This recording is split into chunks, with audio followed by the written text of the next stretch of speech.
Hello, and thanks for joining me for a detailed look at the CRM MINT integration. My name is Chris George, CRM Training Manager here at Simpleview, and the MINT integration is, the integration with MINT is a global database that allows authorized users to perform functions that are regularly done within MINT's application, but directly in CRM. Today we're going to take a specific look at the admin setup. Before you're able to get started using the integration, there are a few things that Simpleview will need to do, but also that your administrators can set up on your end. We're going to take a look at then getting into the functionality. How do we pull in account and contact information from what's available in Mint's database? How do we then accept updates that others have made to that information? And how do we push our updates back into Mint's database so that way other DMOs are going to be able to pull in that fresh information. So we're going to take a look at really the account contact management sides of things. We're going to then look into importing profiles, importing in histories and futures. We're then going to take a look at closing everything out by sending our lead detail information or our bookings back to Mint. And we're also going to take a look at how we can convert histories. So all of these actions can be performed within the CRM database, and again, normally found in Mint's application. So before you're able to get started, there are a few things that are going to be required. First off, you need to let your CRM analysts know your Mint bureau code as well as your Mint state. And once they get the integration set up and turned on our end in the back end, your administrator can go in and start making a few small changes to get everybody set up and ready to roll. Of course, Simpleview is available to assist. Just contact your CRM analyst, of course, to get things set up and for any more information. But the first thing your administrators are going to need to do, again, once we've turned everything on, is to update the market segments or to map those market segments to what they are in DMAI. So in every CRM database, you have the opportunity to enter in your own information under any of the drop-down fields. And one of those is market segment. So in your system, you have the opportunity to edit market segments, add in additional market segments. But Mint also already has a pre-built set list of market segments. So what your team is going to need to do is map your market segments up to what those are actually called in Mint's database. So that way we're reporting consistently. So like we see here in this example, in your system you can call it agricultural, commodities, and food. And in their system it's agriculture. So we're going to show you how you're going to be able to map those over yourselves, or your admins will, to get started. We're also then, once the market segments have all been mapped, your administrators will be able to set up your users with access to the tools. So underneath the user record in CRM, you will then see this Mint the authentication box where you'll need to enter in usernames and passwords for all of the people who would like to use the integration. Then we can just click that verify user password to make sure that the password is approved, that we got everything right.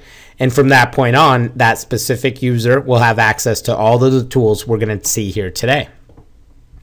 So to see that live in our system, first off, we're talking about the market segments. So in CRM, under an account and also on the lead page, we have the opportunity to track market segments. So again, those need to be mapped from the terms that you're using at your destination with the terms that the DMAI uses. So your administrators will come in underneath the admin to the drop-down section and underneath market segments, where we'll see a list of the market segments you are currently using. We'll see that column here. These are the market segments as they're listed in your CRM database. We're going to be able to come underneath each of those and map them to the appropriate Mint market segment. So we can see here whatever you want it to be titled in your system, but then we map it to one of the specifics from Mint's database. So I could simply call this one in my system if I wanted to, or it might previously been called agriculture. But what I'm going to say is when somebody selects that, it should signify in Mint's database that it is agriculture, commodities, and food products. So we'll simply need to map each and every one of those over. And our suggestion from Simpleview is to use the terms that DMAI uses and to try to use all of the same examples. You don't want to be finding yourself using things like other very often.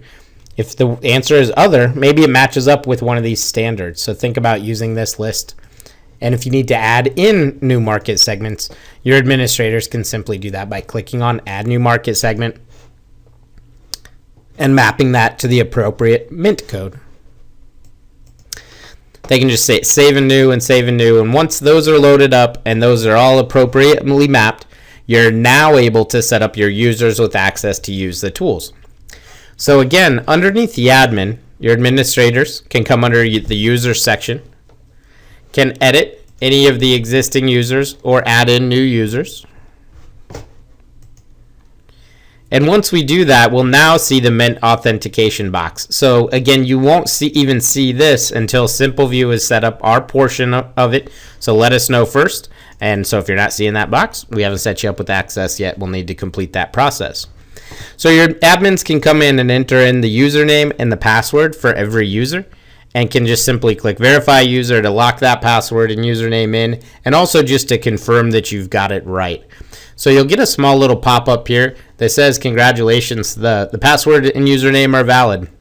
And you may also see a different line here. Some of you out there are also using our empowerment or our economic impact calculator, which is another integration with Empowerment.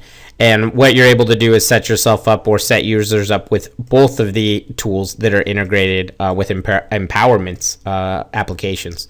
So that's just to confirm that we have our username and password right. And once we do, and once we've set up every one of our users with access, we can then move on to the real functionality where kind of the meat of it all is. Pulling in accounts, pulling in contacts, profiles, and the history of meetings.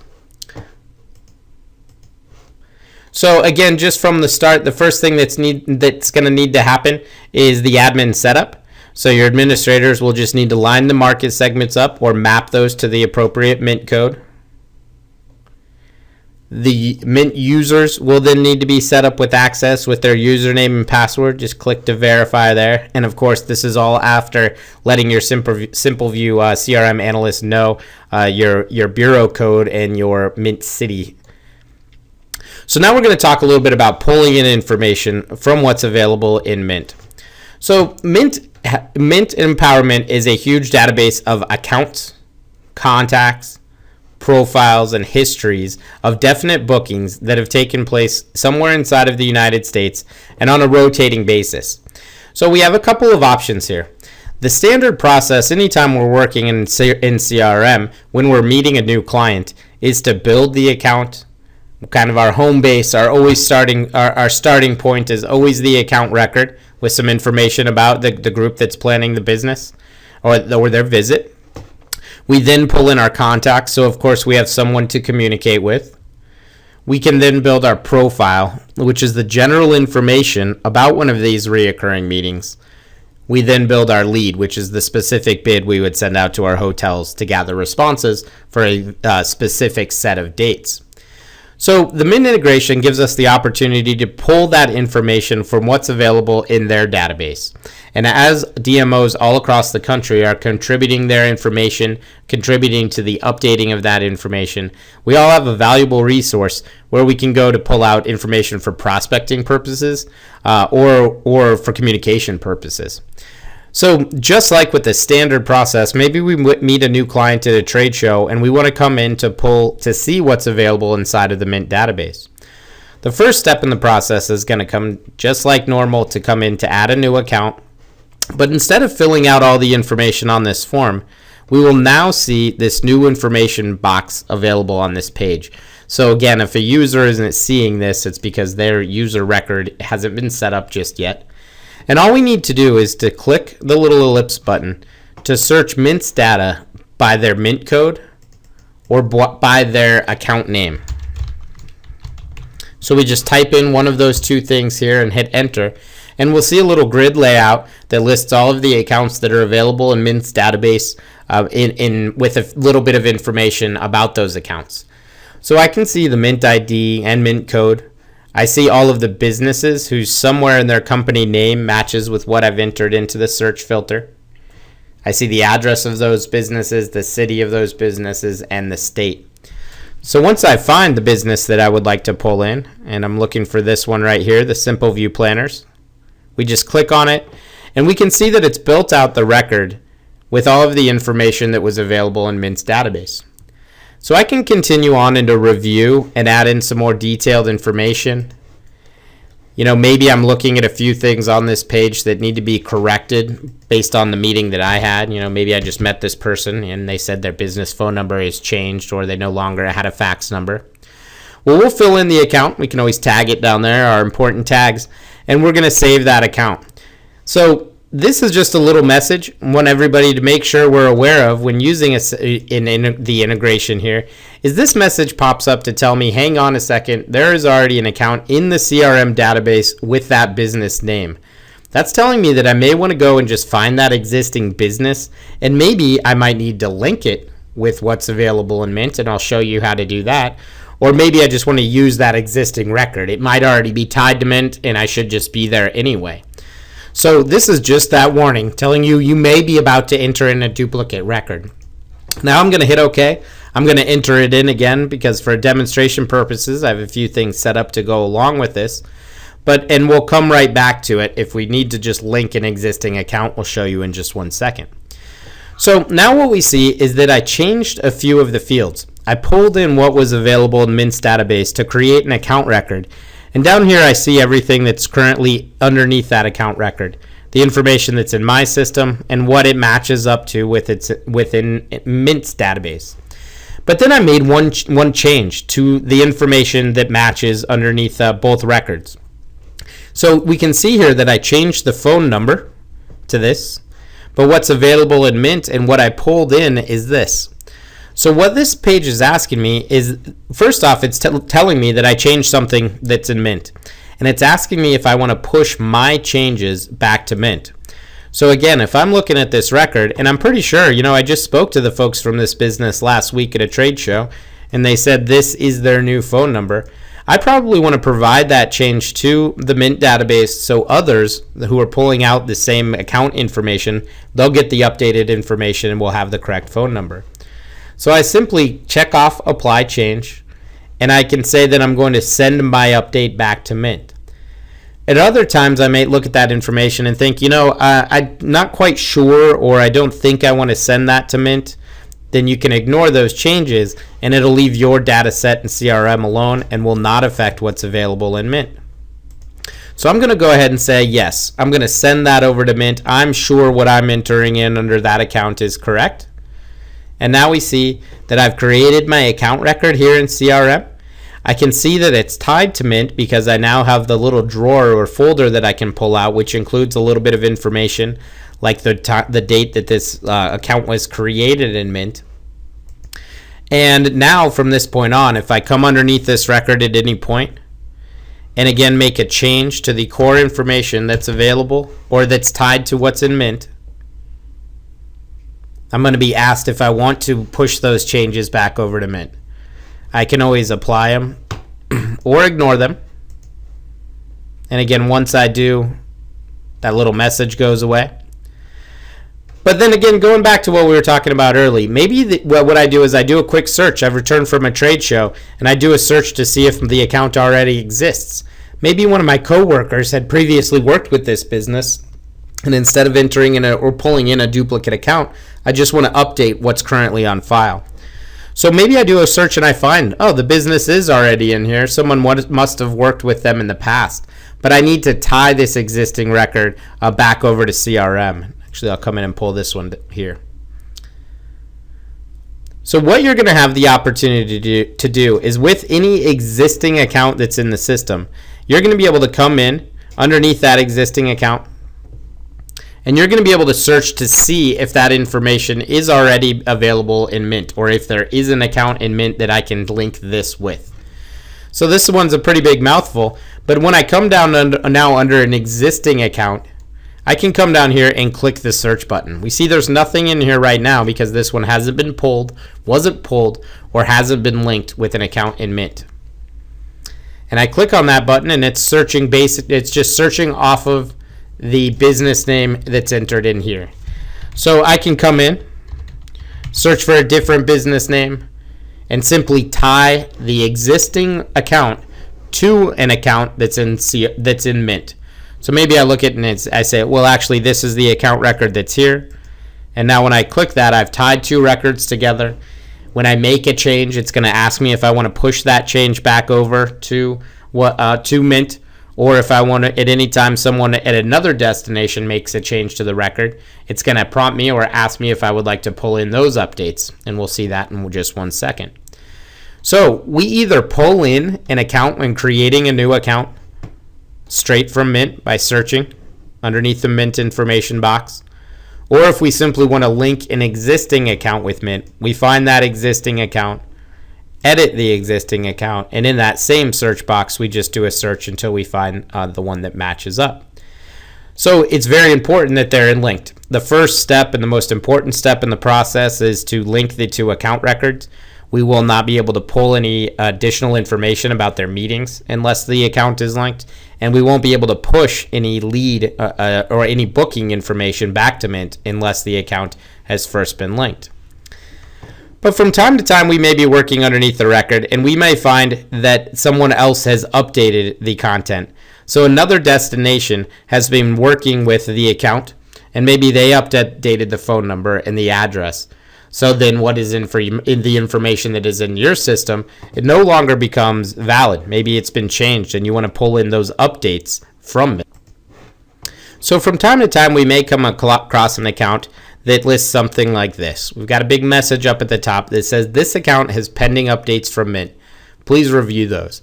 And again, what that just means is that somebody at another destination who had linked their account with their CRM database, or had made updates to this account, I should say, either manually in Mint's database or through an integration, we're able to then review those changes that somebody else may have made and to pull those directly into our CRM database. So all we need to do is that you just push the big review button right up at the top. We will then see the information, the data that's in your system. So I see the fields that differ.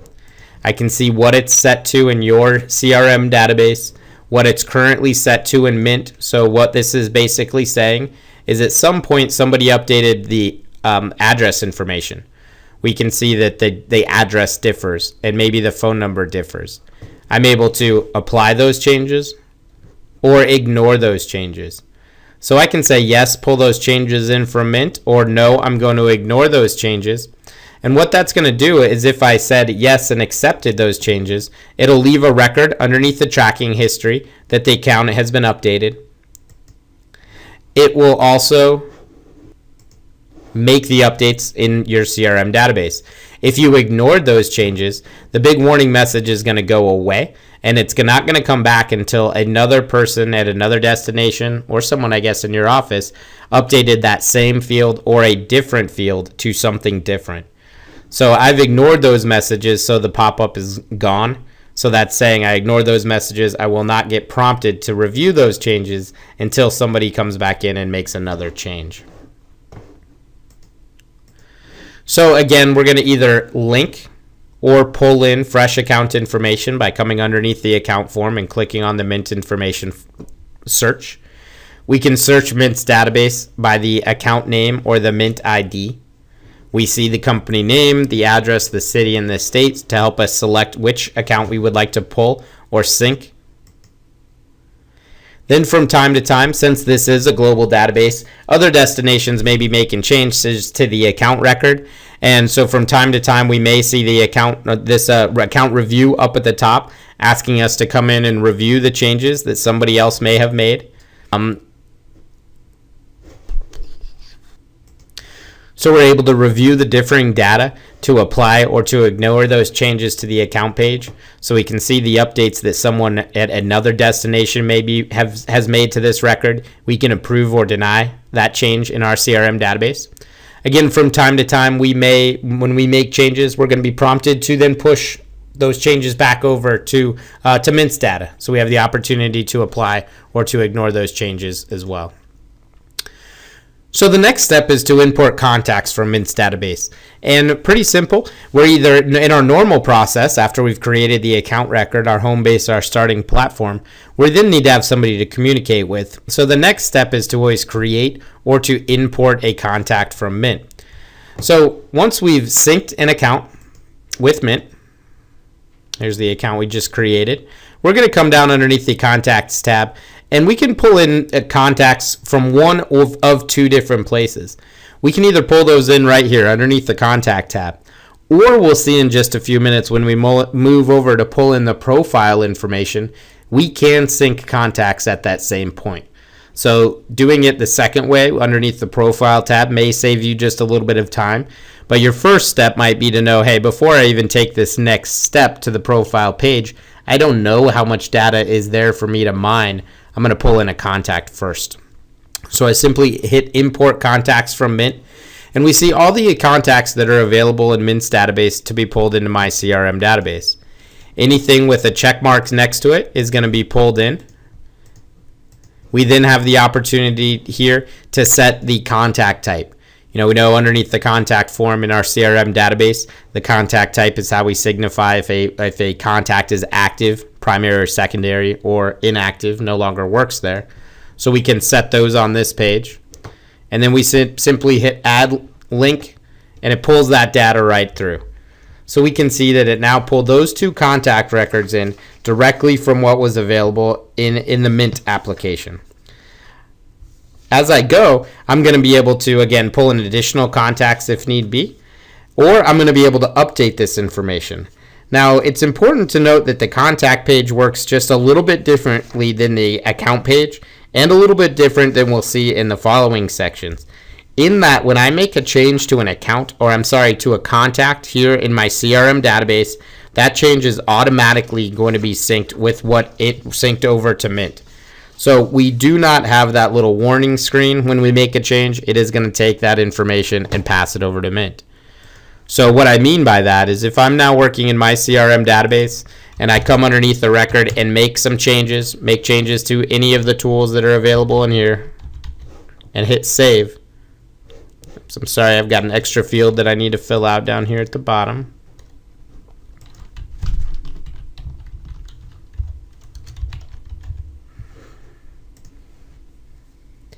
That change is just going over to Mint. So it's a little bit different in that. We still pulled that contact in from Mint. We're going to need that contact to tie to our profile, which we'll see in just 1 second. But it's important to note that as we make changes in Mint's database, in our CRM databases, those changes are being sent over live. So after we've created a account or we've linked an account with what's available in Mint, we're going to then pull in or link our contacts from Mint's database. Now we will see just a little bit more potentially on that page than we saw in my example. We will see contacts that are already linked with Mint. So those are contacts that have already been pulled in or that have already been tied together that I don't really need to worry about. They're all set. I see matching contacts found in Mint. So those are contacts that have been entered into your CRM database where the email address and the data matches what's available in Mint, and we can just tie those records together. And in the third section, you're seeing Mint contacts that are available for import. So those are brand new contact records that don't exist in your CRM database that you're able to pull right in. So we can pull in the contact record there. And then it's really important to note that when you make those changes, if you're making changes to fields that are stored in Mint, then those changes will be sent right over to Mint.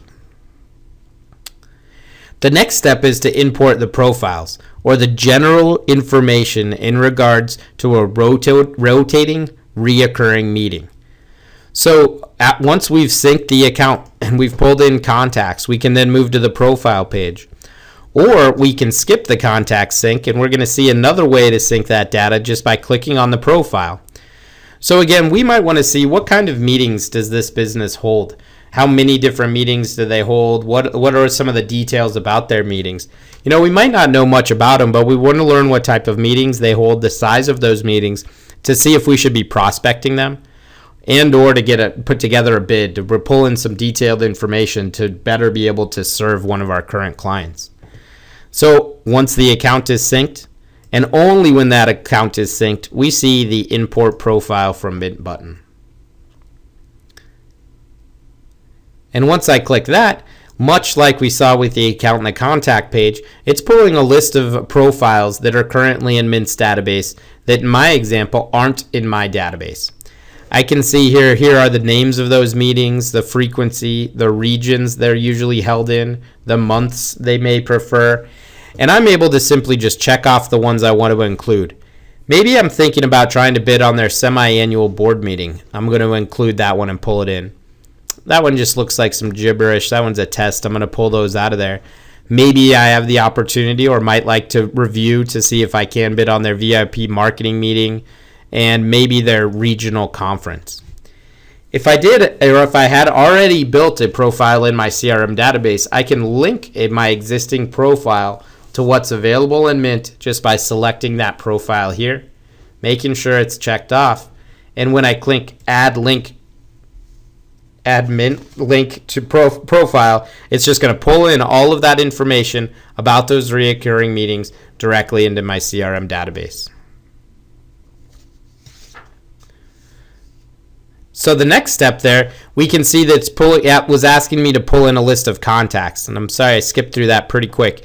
The contact page was just pulling up secondary. So I'll just pull in one more profile here, one that I didn't. And we saw that page because it's telling me I'm trying to pull in a profile that has a contact tied to it that currently isn't in my CRM database. So I could have, I'll hit it one more time here, pulled those in, and in one motion pulled in the available contacts. So this screen here is telling me that there was a contact that's in Mint's database. It's tied to the profile that I'm trying to pull in, but that contact had not yet been created in my CRM database. So here in one step, while I'm pulling in the profile, I can also click to include that contact. And what we'll then see is that it pulled the profile detailed information about these reoccurring businesses into my CRM database with all the information that's currently available in Mint. And I'll also see that it added all of those additional contacts into my contact tab. So again, I can create my contacts one by one, or I can pull in just the contacts associated with specific profiles from going at it from underneath the profile page. We can then come back over to take a look at one of our profiles. And what we will see is that profile has pulled in all of the information that was available underneath Mint. I see here underneath the Mint details section some specific detailed information, again, about this reoccurring meeting. I can review any updates that have been made to this by other users at other destinations as time goes by. I can come in to make changes to this profile as I'm learning more from working with this meeting planner. We can submit more detailed information back over to what's available in Mint.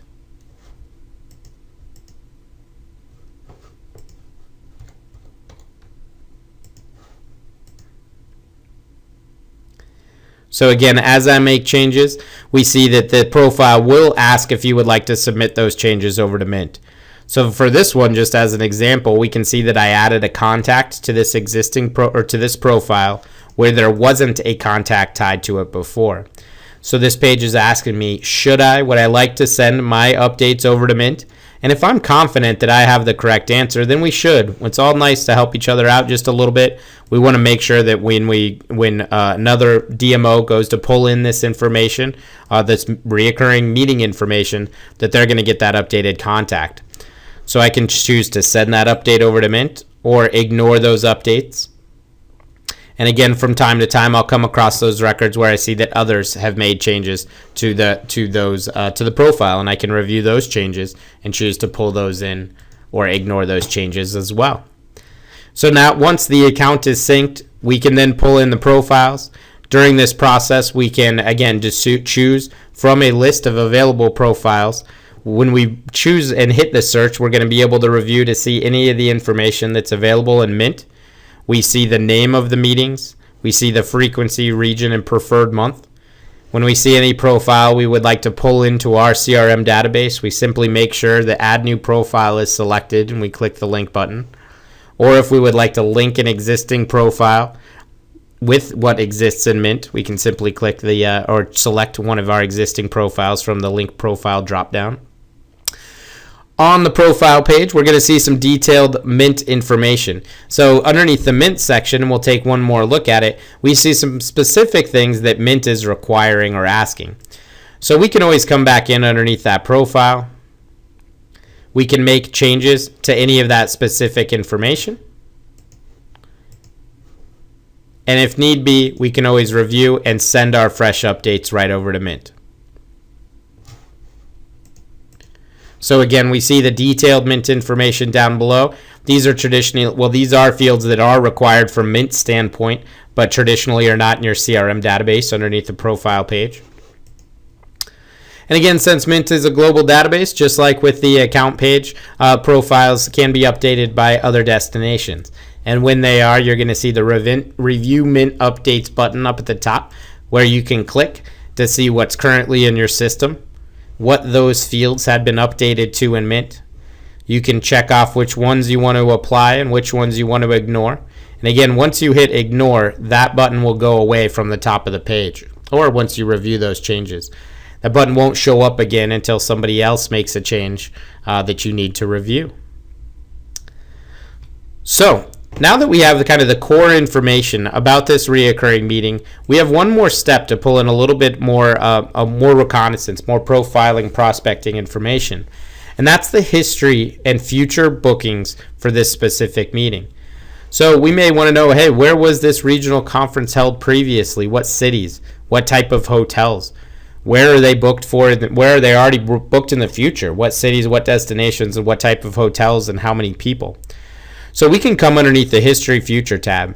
And since this profile is tied to a profile in Mint, or was pulled from what exists in Mint's database, under the History Futures tab, I now see that I can import my histories from Mint. And when I click on that, we're going to see all of the instances, or the historic instances of this event here, and any bookings that are already set up, or any instances of this meeting that are already booked in the future at another destination. We'll see those listed down below. So up here I can see, this event was previously held in Chicago in 2006 at an Embassy Suites with this pickup and this pickup total, or I'm sorry, the peak and the total, and in Connecticut and in California in those different time frames. So all I need to do is hit Add Mint History, and we can see that it's now pulled in the detailed history for each of those definite bookings. So that's exactly what we're seeing underneath the History Future tab. These are all definite bookings from other destinations. Once they go definite, those definite bookings have been provided to Mint, and we're able to then pull that data in from here. So we're seeing so far how we're able to pull in this information to help us in the prospecting phase or in the bid process. And in a few minutes, we'll see how we can then take our definite bookings and push those back to Mint so they can be pulled in as history or future items for other destinations.